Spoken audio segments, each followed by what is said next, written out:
And I'm showing you another paper. Mr. Farina! Got it. Here! What go, do you go, want go, me? go, go! You don't do it! You Why? just... What is happening right now?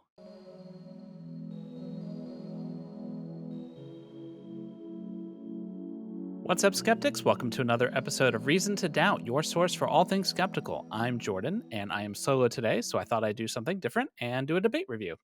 Now, recently, Dave Farina and James Tour had their long-awaited debate on the origin of life, also known as abiogenesis.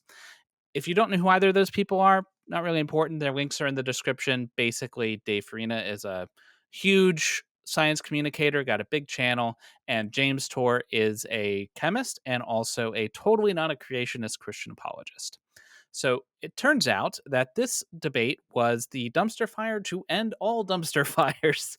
Yet Dave has been doing victory laps around Twitter, saying that he did an amazing job, and basically anybody who disagrees with that must be either a secret theist or a moron or both. Who knows?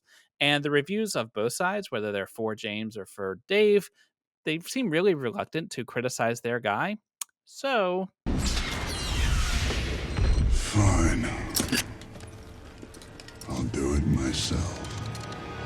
what follows is my commentary of the debate, watching it for the first time. It's heavily edited for the sake of time, but the link for the unedited video, that'll be in the description for the debate itself if you want to see the whole thing. Now, I am a complete layman on the topic. I'm not a chemist or anything like that.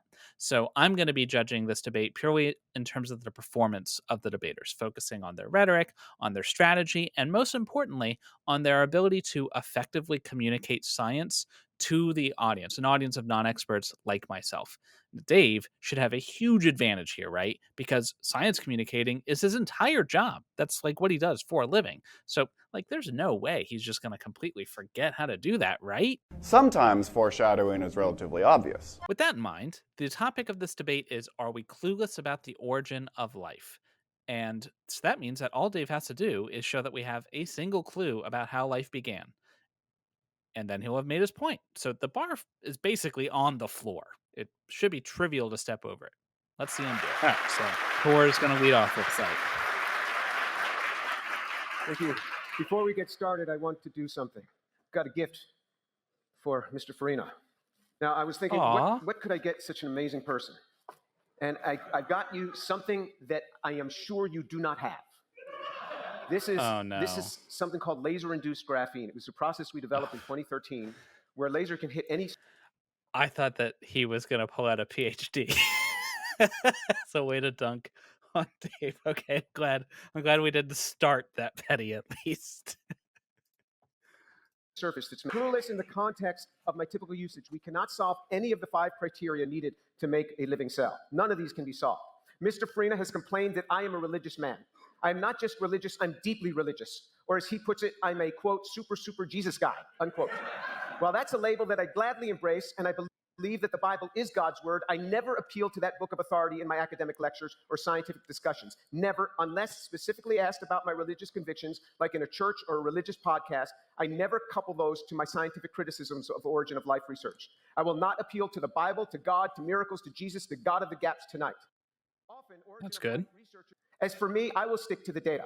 The topic tonight is not about me. It's whether there is a valid hypothesis to make a living cell on a mindless early Earth. In discussing scientific data... Well, hold on. That isn't the topic, though. Just to be clear, the topic is not, do we have like a coherent hypothesis? And I presume that Tor, like, when you're setting up a debate, part of it is what's the topic we're going to be talking about. And that can sometimes like be a contentious issue because like that's supposed to be the framing for this whole thing. The topic is, are we clueless about the origin of life? The topic is not, do we have a functioning hypothesis? So a little bit of trickery going on there by Tor.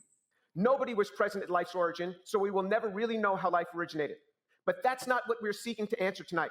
What we're seeking is an experimentally valid, verifiable hypothesis as to how life might have originated on an early Earth. Okay. Well, at least that part seems fair. It could be true that we'll never know for sure how life began for us, but conceding that what we're after is this is a plausible mechanism that could have led to life originating, that seems like a reasonable concession to make. A study in the Journal of Pragmatics in 2021 considered the trend of hyperbole in scientific publications. The authors Hyland and Jiang wrote, quote, "We trace the use of 400 hyping words which seek to promote, embellish, or exaggerate aspects of research papers. Our results show a massive increase in these items, and increases are most marked in the hard sciences," unquote. So while overblown statements are occurring in all fields, origin of life takes the cake. My opponent's favorite expert, Professor Lee Cronin, said in 2011 that he'd probably create life in his lab in 2 years. He did not. None of this has anything to do with the debate topic. Like nothing. N- n- So all he's showing is okay. People write more hype words in their papers than they used to.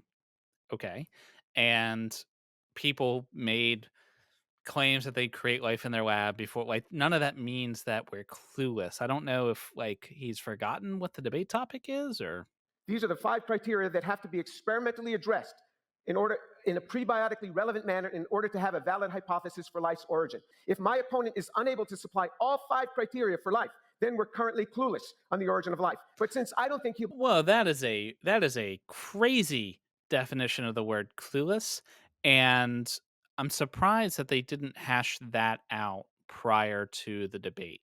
Maybe they did, and Tor is just forgetting or ignoring that. But if they didn't, then that is a mark against both debaters because when you're going to have something like that, like are we clueless about the origin of life? Origin of life, probably pretty easy to specify. Abiogenesis, okay. But if you're going to say, are we X about Y? What X means should be agreed upon, so you don't waste time during the debate going back and forth. Like, yeah. So what Tor seems to be saying is that unless we have an explanation that works, we're clueless, which is just ridiculous. You can have clues, you can have ideas without having a fully functional hypothesis. So I think he's a bit off the rails to start with.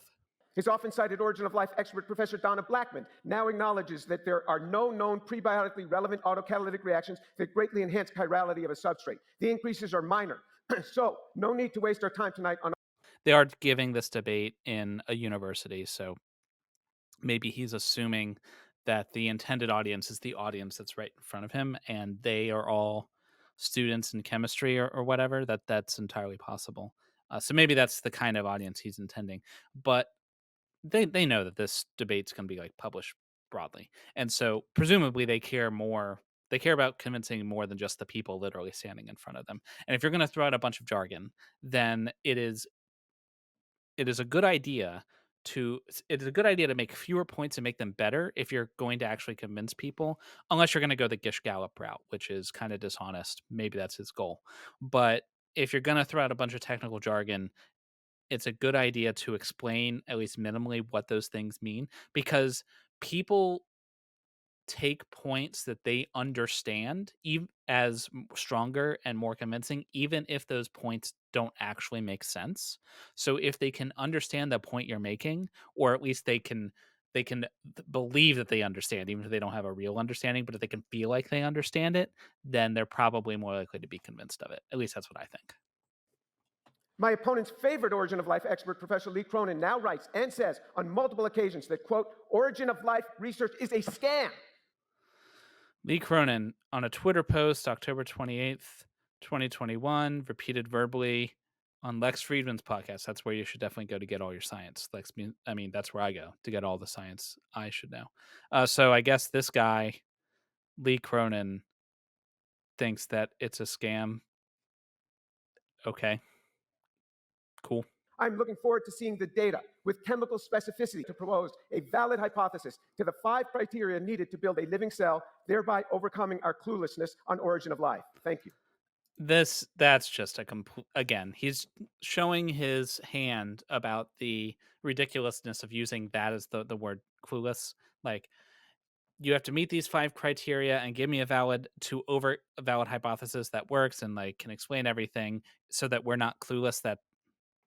That's just silly. But if that wasn't hashed out beforehand, then that's a flaw in the debaters. Like, that's part of what they should have taken care of beforehand. Okay, so coming out of Tor's opening, not a lot of data. He posted some people who say that things are bad, I guess. Uh, Threw out some jargon that I no longer remember because I didn't understand it. And so, yeah, overall, yeah, like C. Not a strong opening, not a particularly strong opening. All right, time for Dave's opening. We're here because of James Tour. James is a chemist and also an apologist who lies about origin of life research on the internet. Coming out It's swinging. quite the double life. In order to understand why he does this, we turn to his faith. James has admitted publicly that he is a creationist. He believes that God created life due to religious scripture, which to him takes priority over scientific evidence.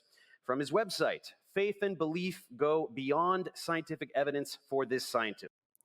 So just a technical point. There's a lot of words on this slide and it's very hard to see what they all mean. I guess he's trying to show the context, but as a viewer, I can't absorb all of this before it's not a good slide design.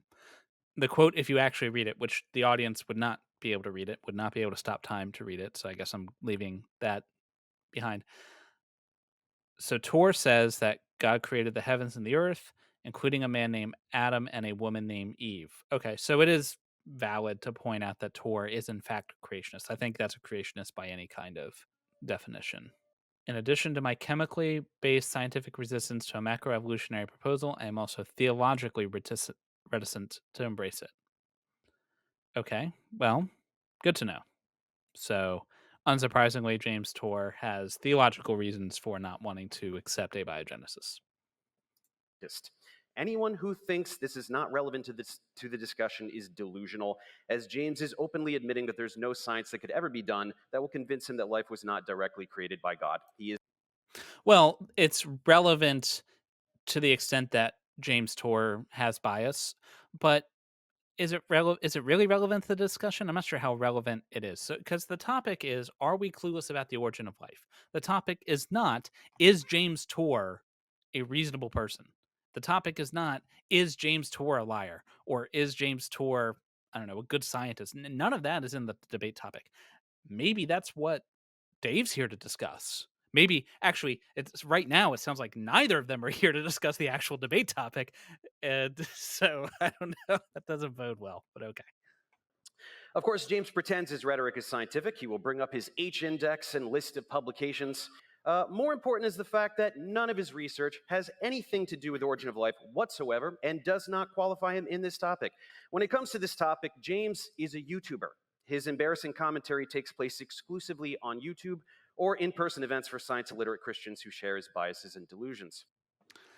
Okay, so it's fair. Well, this is a strategy to kind of head off Tor from throwing around his qualifications, which he does have a PhD. Dave does not. So this might be an attempt to undercut that kind of argument from authority. I think I would phrase it differently. I would probably say, I am not an expert in this topic. I'm a YouTuber and science communicator, and so is James when it comes to this topic. So we're on the same level. So that's why I'm going to be referring to the research, and that's where James should refer to. That's probably how I would say it. It comes off a little bit less like, petty qualification sniping and more like set expectation setting. James knows that science is done through the primary scientific literature, and he knows that his inability to publish anything on this topic makes him completely irrelevant. That's why he regularly lies and pretends that he is published in this area. I've written 5 papers on origin of life. That's 5 more papers than most people have ever written on the topic. Well, I mean, sure, if you write 1 paper, that's more than most people have ever. It's 4 papers than most people will write because most people don't write papers. That's kind of a silly thing to brag about. And his papers are ignored because of conspiracy. Of course, when facing this topic, James somehow forgets what primary literature is supposed to look like. That's how he initially got into hot water, slandering Nobel laureate Jack Szostak. He called Jack a liar multiple times, to the delight of his clueless, cackling audience. In actuality, it wasn't primary literature at all, but a web article meant for laypeople, and there were no lies or inaccuracies, as James continues to claim to this day. So, again, we're roughly halfway through his opening and still haven't said a single word about the actual debate topic. Talk about the debate topic. The standard is so low. Please just clear the standard, then talk about how terrible the other person is. His profoundly unprofessional and defamatory behavior has only gotten worse as he now regularly attacks prominent researchers in this field or blatantly misquotes and misrepresents them. And that's why we're here to So there, because he lists, so Dave lists the people that uh, James misquotes regularly. What I probably would have done, so it's clear that that Dave expected James to quote mine these people, assuming that's what James is actually doing. What I probably would have done is I probably would have had a couple of quotes in context, or a couple of quotes from those people that I suspect, oh, James is going to say that they think we're clueless. Let me have a quote that says we're not clueless, and that would at least in the audience's mind muddy the waters as to whether or not I'm correct or James is correct. origin of life is idiotic. We aren't. Apologists like James train viewers to regurgitate the ridiculous lie that there has been no progress since the Miller-Urey experiment of the 1950s. In reality, we have multiple viable prebiotic synthetic pathways to all the relevant biomolecules and their polymers. So again, this is a kind of a nitpick, but I am reviewing performance. Dave has prepared a statement, totally normal. He's written it down, totally normal. He's reading off of it though, which if he had practiced a little bit more, he probably could have gone and maintained eye contact. It's kind of a public speaking thing, but I get it. Not everyone is super comfortable public speaking from an audience. It's not an easy thing to do for a lot of people. So not too many points off. Just probably improvement for next time. So we will get to James fumbling the science in a moment, but first it is important to establish that James is a brazen liar and charlatan in ways that everyone can understand without knowing anything about Is it science. important to For establish example, that? part of Jim's script is to complain about the primordial soup model. He describes this as lightning striking some water and molecules form a slithering creature that crawls out. This is the dumbest straw man in history.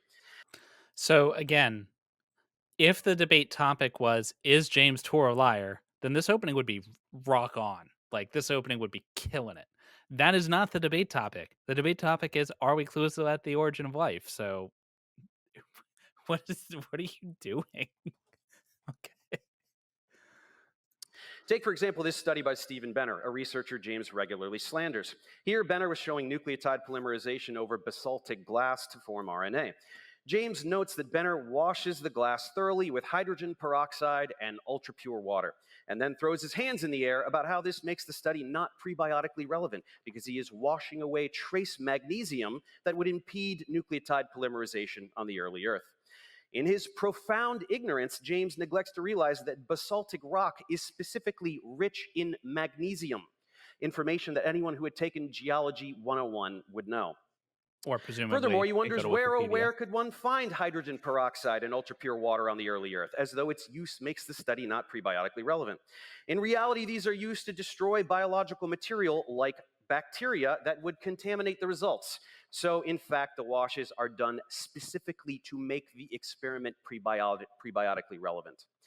This example is crucial because James will focus much of his empty criticism on claiming that research is not sufficiently prebiotic.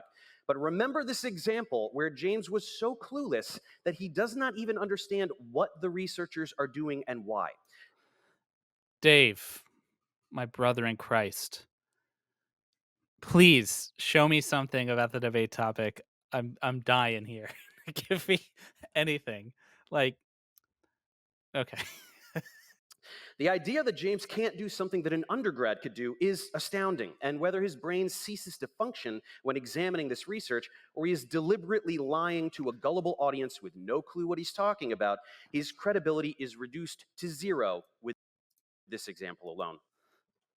Okay. All right. So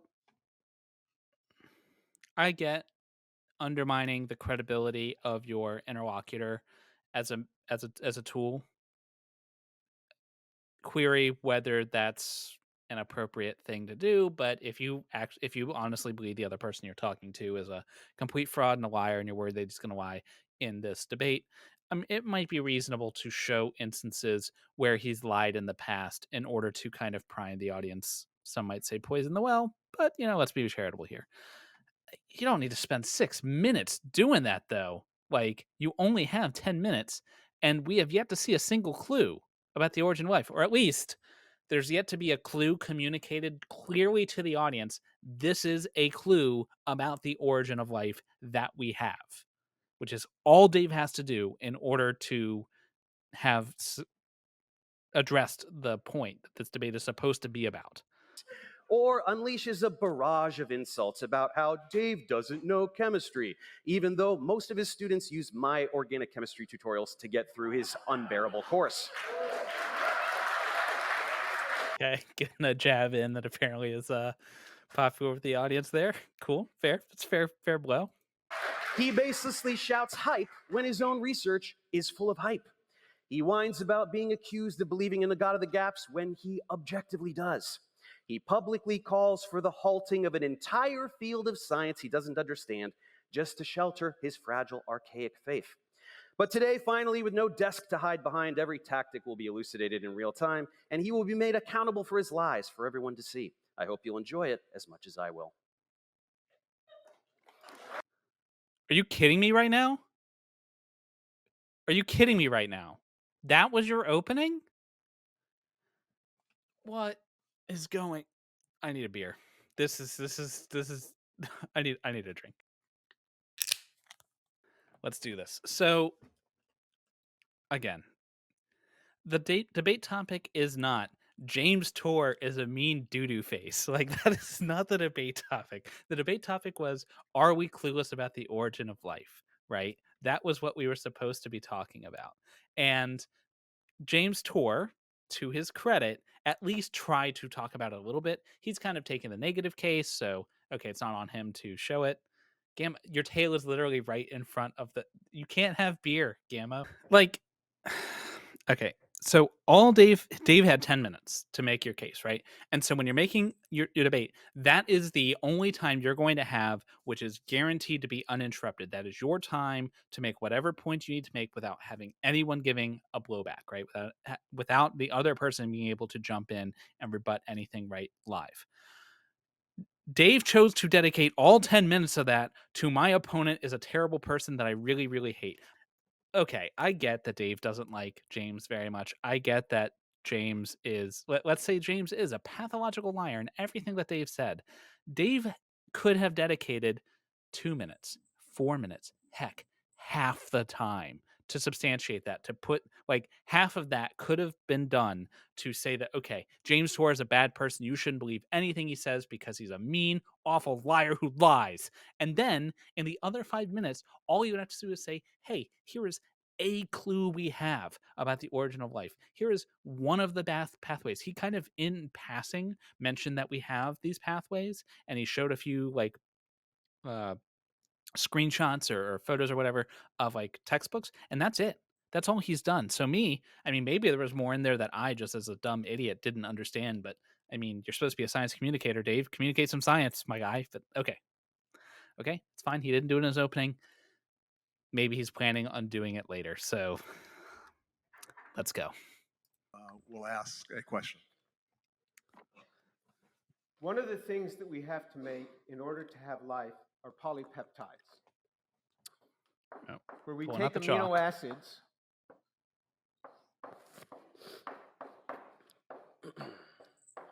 and these amino acids have to couple.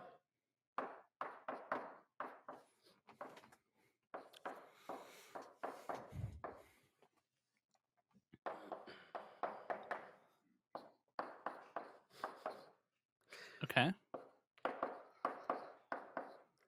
And when they couple, it will form a dipeptide.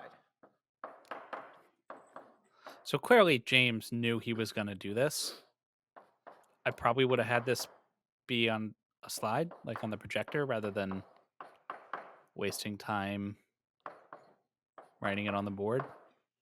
But he's old, so I do like. Hold on. I like how Dave's strategically put picture of his opponent with apologist and liar or fraud up there. That's just there the whole time. It's pretty funny. But yeah, James could definitely just, embrace technology, James. It's cool. This dipeptide is one of thousands and thousands and thousands that would have to form.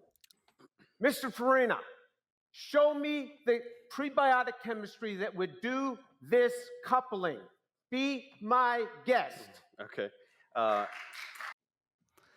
right, that's kind of a cheap trick. I guess that's why he did the whole chalkboard thing. Come right on this board and show me the chemistry for this specific. That's just silly. Oh, does So Dave this have is it? my second prompt. So I guess we'll circle back to. Oh, if Dave has that, if Dave has that in his pocket, that would be awesome. So you're missing a mountain of research, literally a mountain of research that demonstrates this. So here's one. Condensation of amino acids to form peptides in aqueous solution. Carbonyl sulfide mediated prebiotic formation of peptides. There's another one. That does not do it, and the two you showed do not do it. This is called James. asparagine, DK. They do not do it with these. Okay, so what is Lehman's a fraud? Gadiri's a fraud? Are you calling them Oh, fraud? They published a paper. What's in the paper though? Like okay, so again, I'm an audience member, right? I'm trying to follow along with what's going on. I've been shown two titles with a bunch of jargon and stuff, which I'm sure are very relevant and very important. What do they mean? What's in the paper? What do they show? Talk to me, Dave. Use more nouns. Use your words.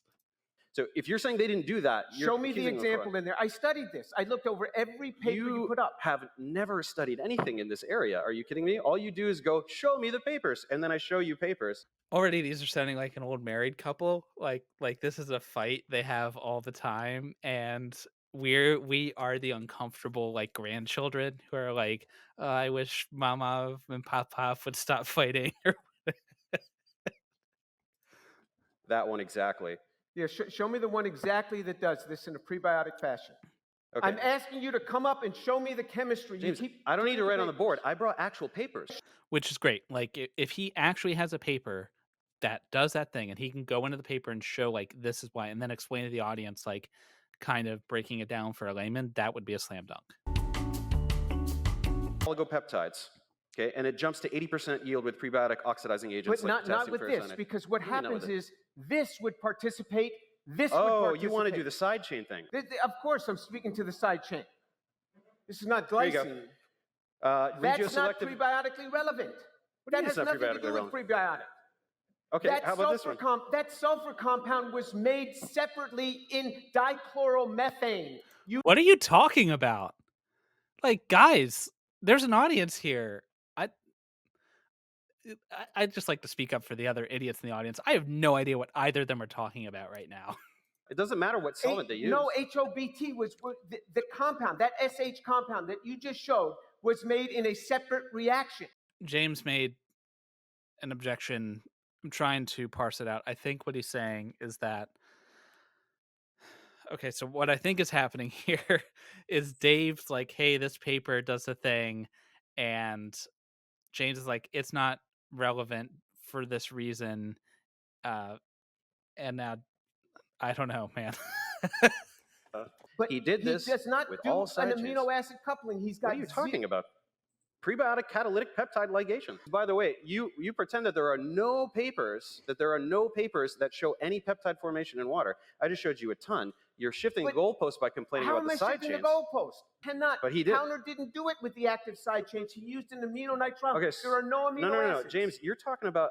Okay, so again, point of just like performance to James.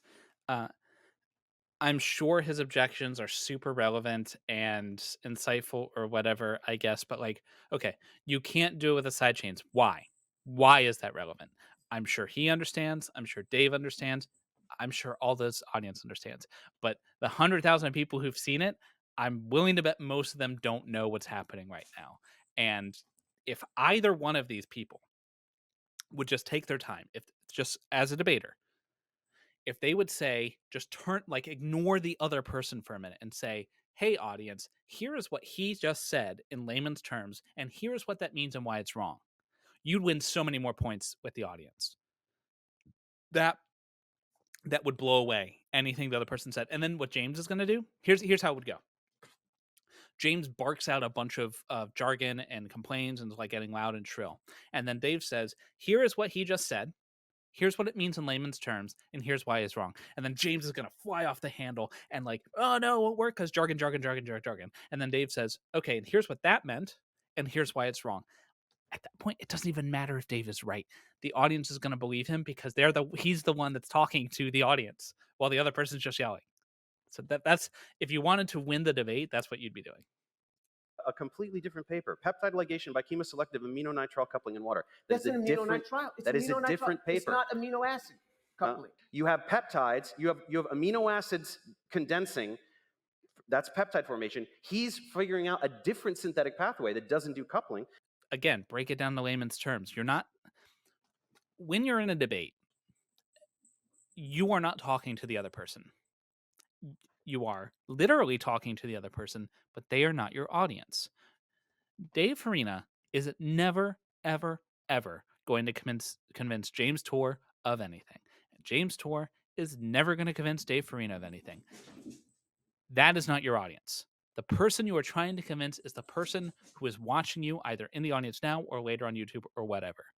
Dave is a science communicator. He should be leveraging those skills to communicate science. Use this opportunity to communicate science to the audience. That's going to make him seem way more credible. It's going to make him seem way more believable. It's going to convince people. Hydrolyze the pH 7 Right. form of Which dipeptide. amino acid? Hydroxylated ones, never carboxylated, never deaminated. It's produced by the modial interaction of magnetoreluctance and capacitive diractance. Okay, now Dave's going to ask a question. I'm sure it's going to be super relevant. Okay. We'll continue looking at research in a moment, but first I can't resist confronting James about some of these lies he's been telling. So, oh my God. That's what you spent your entire opening doing, Dave. Okay, so this actually makes the opening way worse because Dave clearly prepared and intended to spend question time, which he knew he was going to get. And apparently this question time is also uninterrupted. So he basically has extra opening time to say whatever he wants for 2 minutes later on. He could have cut all of that James Torr is a liar nonsense from his opening, or most of it at least, knowing he was going to get to it later, right? So he could have spent his opening talking about the debate topic, are we clueless about the origin of life, and talking about how we're not clueless. And in fact, this would play much better because, hey, I'm a sober scientist, whatever, I'm a science communicator. Hear me communicating about science, blah, blah, blah, blah, blah. That reads way better as an opening. And then we get to the question time. It's like, hey, while we're here, while I have you, there's some things you've said that seem less than truthful. And since I have you now here so you can clarify and defend yourself, here are things that seem like they're lies. Can you explain why they are not lies? And then hit him with this 2 minutes of this highlight reel of James Torr being a liar. Then you have established the debate topic. First of all, you've done your job, but then you get to come off, first of all, way more professional and way more reasonable while still throwing shade at James Torr and accomplishing your apparent actual goal of making this the James Torr is a terrible, awful, no good, very bad person debate. So that strategically, I think, would have been a way better way to approach this. Look, you were absolutely clueless on James. Oh my God. Oh, Jesus Christ. Answer the question, James. I know it's a question you don't like, but answer the question. Okay. You can do this. You can do this. It's okay. It's only... Oh God, you've got another hour and a half. type of complex synthesis. He says most of the area is not doing that. It's a boutique community. I was unaware Dave of this. asked me He to said it comment in the on email. some of your You're not writings. showing the whole email. And I does had this no show idea that prove this you is wrong? there. He's showing He the one. says that I asked for No, the but video, and he's talking about you. And then here you go. No, and you don't go, want to show the one where he just took said one of the guy's videos I and had stuck no it in. idea. I think he should You're apologize. not going to address anything on life. This was pretty. This was a pretty dumb This lie. Try This to was a have really a moderator. dialogue lie. instead of people shouting at each other. So Uh-huh. maybe take turns. I think an apology is This poor moderator, man, like, I'd hate to have his job right now. Poor guy. Shout out to that guy. Who cares? You lied about this. Look, the structures are. Oh, no. That slide, you can speak to Jack Sostek. He said to me, Jim, that slide was not well done. That was a copy from another article in Scientific And yet the American. structures are No, correct. Jack agrees with me. That was poorly done. There's no stereochemistry on So that sugar. It's not. Okay, again, James might be making a good point, but the way in which he's making it is extremely poor. The same could be said for Dave. They might be making good points, but instead of like making the point to the audience, the person you're supposed to be convincing, they're just screaming at each other. I just want these people to get a room and, make out or something. Like cut whatever sexual tension is going on in this room. Polynucleotides. You have to be able to make RNA. Here we go with the chalkboard again. It was good as a bit the first time, maybe. Like, he didn't use it very well, but, like, you had your bit. But time is a commodity, okay? So, like, he's wasting time right now. Look at all the time I'm talking. I don't even need to pause the video. Not a single word is being said. He's not making a point. What he should be doing is articulating while he's making a point. He's drawing. He should be elucidating his argument right now. This dead time is a complete waste. I've been still talking. I am still talking. James should be talking right now. All this dead air. What is happening? If this is how his lectures are, I don't blame them for going to Professor Dave Explains, because this is boring as hell. James, talk to us. Talk to me, please. Say something. What you have to be able to do is show me chemistry. I'm asking you No, stop specifically yelling. for chemistry, not a bunch of nonsense here. No, Show I me the changed my chemistry. mind. I don't You want you to get talk. this reaction to go such that you get coupling between the 3' hydroxyl to this 5' site. So you need 3', 5' Why coupling. is this relevant? To the exclusion of 2', 5' coupling, to the exclusion of branching.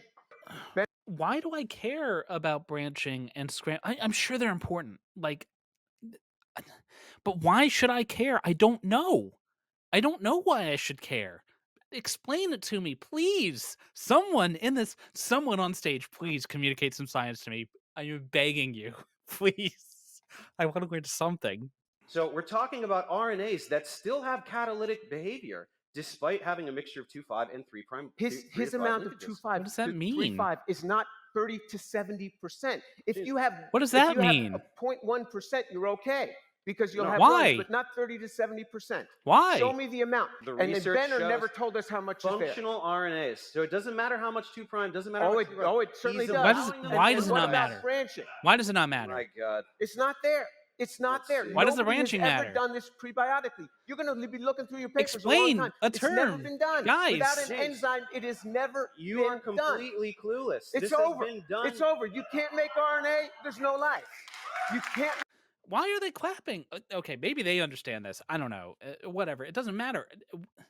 You're not going to win an audience this way. What this is going to do, what this debate is going to do is, Dave is using lots of big words. He must know what he's talking about. James is using lots of big words. He must know what he's talking about. And so you're just going to leave under believing whoever you already believed, and that's it. Like, if you go in convinced that Dave is right, then you're going to leave convinced Dave is right. If you go in convinced James is right, you're going to leave convinced James is right. And if you go in trying to have an open mind, not convinced of either one, then you're going to be effing clueless at the end of this, because so far we are 46 minutes into here and not one scientific fact has been communicated to a way that the audience can understand. Not one. That is pathetic. That's awful. Particularly, so James is a professor. I don't even want to let him off the hook, because while he is does teach or whatever, he also has made a career of himself trying to communicate on this to a lay audience, and probably very poorly and maybe not honestly. So okay, but that's what we expect from him. This is Dave's entire job. He is a professional science communicator. He's not using his time to communicate science to the actual audience. So far, I'm 46 minutes in. It seems to me that Dave did not come here to debate, are we clueless about the origin of life? He didn't come here to educate the audience about the origin of life. He didn't come here for any of those. He came here to be able to yell at James Tor for 2 hours, which, I mean, cool, I guess, but not cool. I'd rather, can you explain some science and then yell at him? I don't know. 1 out of every 3 is wrong. Here he gets 75 to 80% 2-5. So I don't now know you why have James the is vast yelling at me. majority 2-5. That's what you get on clay. It's right there, montmorillonite clay. And it doesn't matter. Why are you yelling? First of all, James, like, chill, my guy. And also, like, explain to me. Like I'm repeating myself a lot. Please, will someone explain to me what's happening? This is a terrible idea. Why am I doing this to myself? You're And now presenting tell yourself me as how an much is there, expert in because this I don't field. know. I've not read that paper. You read it. Tell me, how much 2-5 does he have? I don't remember All every right, single there we detail go. of the paper. You don't remember because you don't. Okay, so that's a point for James. Dave brought up a thing. He challenged James challenged him, and Dave had to say, "I don't remember." Which, okay, that's an honest thing. But rather than just saying, "I don't remember every detail," and again, speaking strategically from a debate standpoint, the better way to address that is that isn't a relevant detail to the debate topic. Here's the relevant detail and why it matters. So you didn't memorize this not because you don't know the paper, but because it wasn't important. On clay, you get 37%. This says 80%. You can't have 1 out of every 3 be a wrong linkage. You would never code for a peptide. James is okay. So I've been criticizing Dave a lot because I think we should all expect better from him and his performance. But I don't want anyone to come away with the idea that James is doing good here, because James is just yelling. Neither debater is doing a good job here. You have no Because it's idea a what trace, RNAs do. because it doesn't work. Do you understand that The RNAs have alignment is catalytic not right. function? Do you understand that No, RNAs have even if you catalytic have function? the wrong. I said, Still show me the recognition and chemistry. catalytic He function. did not. And everyone's gonna clap. I mean, Yay, you can he say wrote through that. this. Done. Yeah, You can't do done. this. You can't make You a can cell. say You wrote it can't on the do board. that. You can't make a cell. You're It's just lying. over, buddy. Wrote it on the It's board. over. It's over. It's over. So Incredible. just from a chemical point of view, though, we would need to know what functional RNA meant. Thank you, moderator. Thank you so much. Thank you. Please, someone explain to me one term. Go, Dave. The moderator has just teed you up. He's like, "Hey, you said this functional. What is functional, bro? Here you go." Dave's about to knock it out of the park. You know, Encyclopedic Benner's knowledge very of careful. hundreds He of would tell papers. us. It's Okay. in. Okay, so again, this was an opportunity for Dave to talk about how this thing relates to Origin of Life in a clear, concise, and simple way for the audience to get it. Especially since he knows now, at this point, he knows for a fact that there is a piece that James has caught him out not knowing, which is totally reasonable. Like, you can't memorize every single word in hundreds of papers. Like, Dave is totally right here. Like, that's a cheap shot. But it's a cheap shot that's going to land and it's going to play well, right? So, I mean, that's just reality. So instead of like doubling down on James's petty but effective point, you redirect. You go to, like, you have a good point, a point that actually matters to the debate, presumably. So he should be grabbing onto the science here and talking about, like, it did all the, okay, that was a lot of words. Here's what those words mean in practice, dear listener. Here's what people would remember. Dave was calmly talking about science in a way that I understood, while James screamed the whole time. That is the impression that could have been delivered by Dave. What function, is my question, did he show that it performed? It's replication. I'm not sure exactly in the context of the paper, but he's saying that 2' linkages don't matter. This was something Dave brought to the table. And so if you're going to bring the paper to the table, you better know it. You don't need to know every single number like James wants to say. That's stupid. But, like, you need to be able to answer questions like that are relevant to the debate. And that question shouldn't have even come up. Because, again, we're focusing on the topic of the debate. Are we clueless about Origin of Life? Here is why the paper that I am bringing up to you bears on the debate that we're supposed to be having. As though you people have any fucking clue what any of us are talking about. Oh, I know about RNA. No, you don't. You have no clue what either of us are saying. Deal with it. Okay. So actually, I have a bone to pick with that. Oh, you have no idea what either of us are saying. Well, whose effing fault is that, Dave? And James, both of you. Whose fault is it that the audience doesn't understand what you're saying? It's not the audience's fault. If you are the person delivering this talk, then it is on you to ensure that the people you are delivering it to can understand.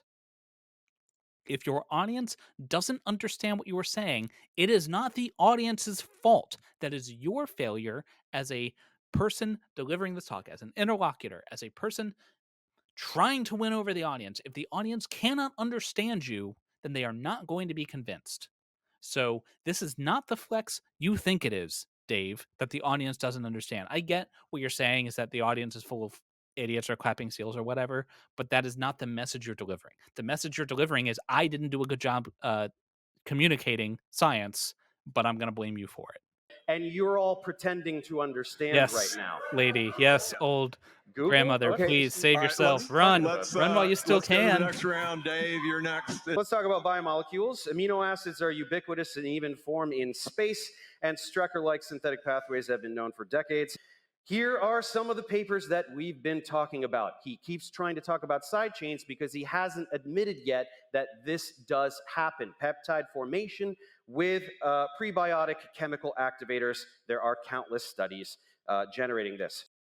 You need to explain what the significance of those papers is to the audience and why they should care.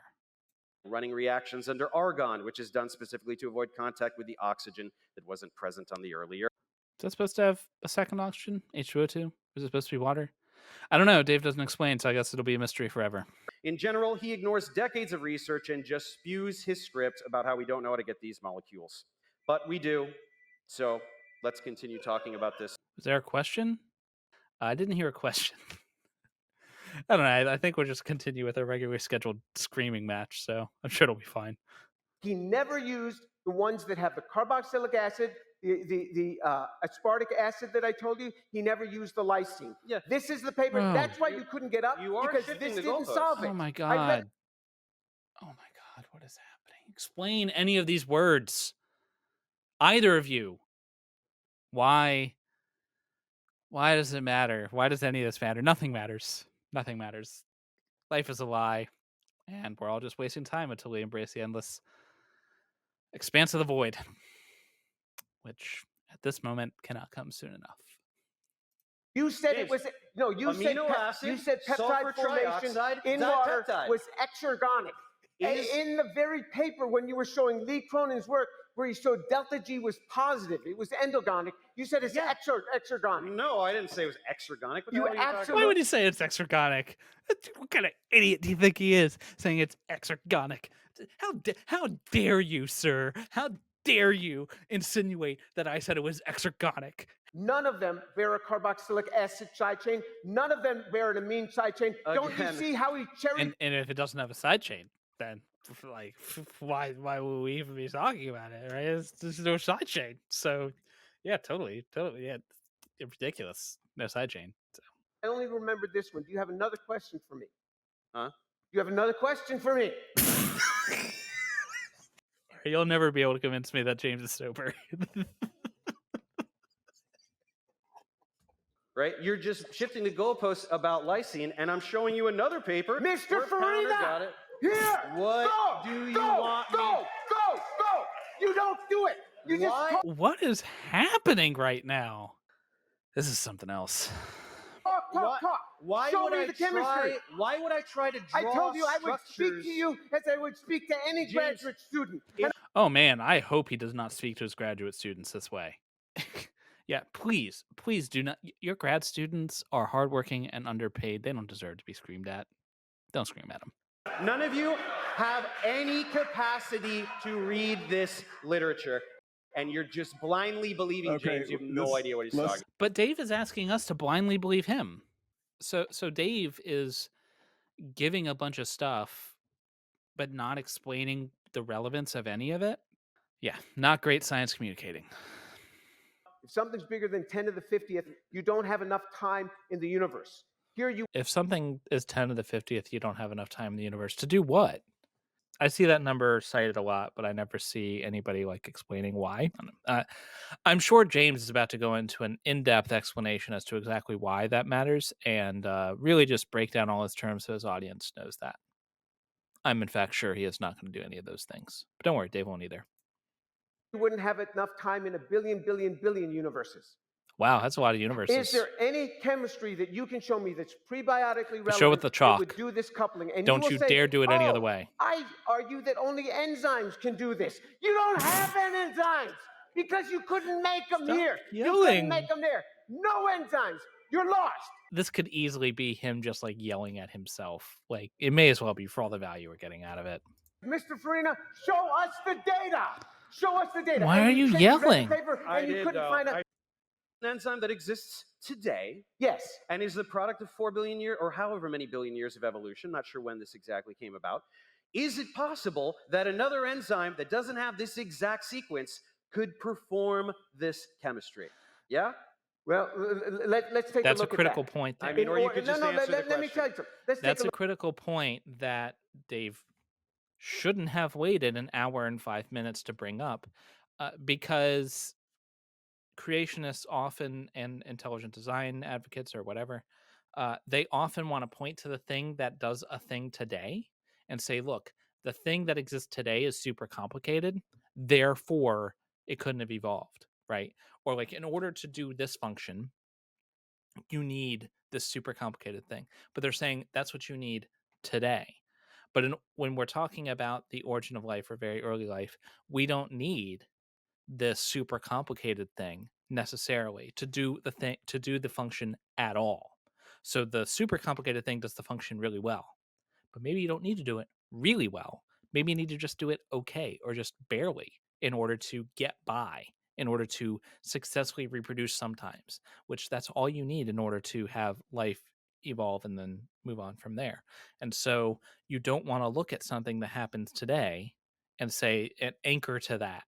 You want to look at the function and then try to find anything, the simplest thing that could possibly do that function. And then that's where you're anchoring to. And this is what Dave should be explaining right now. That would give you 10 to the 120 different RNA molecules. 10 to the 120. Remember, Is that a good 10 to big the number 50, or a bad 10 to number? the 90 is the number of elemental particles in the universe. Okay, we're a little in the bit- universe. These numbers are This guy meaningless. made Dr. 10 to Turner the are meaningless for 120 shock value. different molecules. Yeah, I'm with Dave. Those numbers don't mean anything. Or at least if they do mean something, Dr. Tor didn't explain what they mean or why they should mean anything. It's just big number bad. So, well, I say big number good. Tor, what do you have to say to that? Big number good. How about that? Is on me? All right. Please don't use this 2 minutes to say that James is an idiot liar. This is a paper by Cooks. What you do is you take your material here, you take your material and you put it in this. What does it have to do with the origin of life? I don't know. You that have to made you. a 10-hour You course keep- on you abiogenesis, keep coming back and you to say this. homochirality, we're clueless about it. You and just said don't homochirality. show Oh, any there's the of word. this There's the research. word, You homochirality. don't He said the word. I don't know why Tor is so offended by the word homochirality. I've got one more prompt, and that's it. So Thank Christ. let's do that. Oh, I've got plenty. Oh. I've got plenty. I'm sure you do, bud. What current science suggests is that RNA molecules with catalytic properties called ribozymes came about, and some of these became self-replicating. And then systems of RNA and proteins enclosed in vesicles complexified over millions of years until a protocell was formed. Of the mountain of relevant literature, here are just a few that show how ribozymes form cooperative cycles and networks, engage in self-sustained replication, and have been demonstrated to evolve by natural selection. Okay. I think Dave might have just provided like an unambiguous clue here. And he even talked about how it is relevant to the debate topic. He said that this is actually the thing that's self-replicating. Probably should spend a few seconds driving home why that matters. Like Dave could have driven that home, but I think we might have actually gotten a clue. Maybe Dave managed to clear the bar. And why?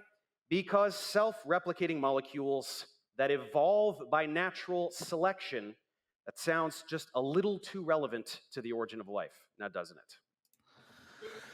Okay, yeah, that was a B- point, which by the standard of this debate is like blowing it away. Like he is at the top of the class at this point. Okay. But back to what I was talking about. Do Who you agree that cares? this research shows replicators that evolve by natural selection? It does. No. Do you? No. Oh, okay. So No. Joyce is a fraud. Every time Dave says, "This is what this paper says. Do you agree?" He says, "No." Oh, so you're saying this person is a fraud. It just kind of comes off as whining rather than nailing him to the wall on explain why this specific thing, which would give you more traction. You'd have more play if he had invested the time of explaining to the audience in simple terms that they could understand why this mattered and why it is important and why it works. Once you've built that foundation with the audience, and then you say, hey, this simple thing that the audience understands, so now they're on my side, this works. Why is that wrong? James, you can trust James to just go off on a bunch of freaking nonsense and yell and scream and wave chalk and fling feces or whatever. So he's not going to effectively address that point. And so, again, what people will remember is that in this hypothetical mystical universe where Dave did a good job, in this hypothetical universe, they will remember that Dave gave a point that they understood, a model that appeared clear, like whatever, that he broke down this research and I understood it. And James couldn't say anything or didn't respond or responded with a bunch of nonsense. Don't look at this research. Don't look He at wrote it. fully self-replicating molecules. I guess if I write clueless a bunch of times, I won the debate, right? Should I write not clueless? About time. You should have done that forever. And there it is, folks. The entire debate boiled down. You could just look at this one image and if all you looked at was this piece, then you got the full experience. You have walked away with all of the knowledge and all of the understanding that someone who watched every second of this has walked away with. So this is all you need. This right here. We did it. We made it all the way through. I honestly don't see how anyone could watch what we just watched and come away with the idea that anybody did a good job. In that debate, there were no winners, and the biggest loser was the audience. Tor screamed and brandished chalk. Dave chose to spend almost his entire 2 hours talking exclusively about how James Tor is a bad person, and neither one effectively communicated anything to the audience. That said, I am interested to hear your thoughts, so please comment down below what you thought of the debate, and also let me know if this is something you'd be interested in seeing more of in the future. Editing was a lot of work for this one, so I want to make sure it's something that people, want to see before I commit to doing more of it. Please do hit like and click subscribe. It's a small thing, but it really does help out the channel. Anyway, till next time, remember, you've always got reason to doubt. Peace out.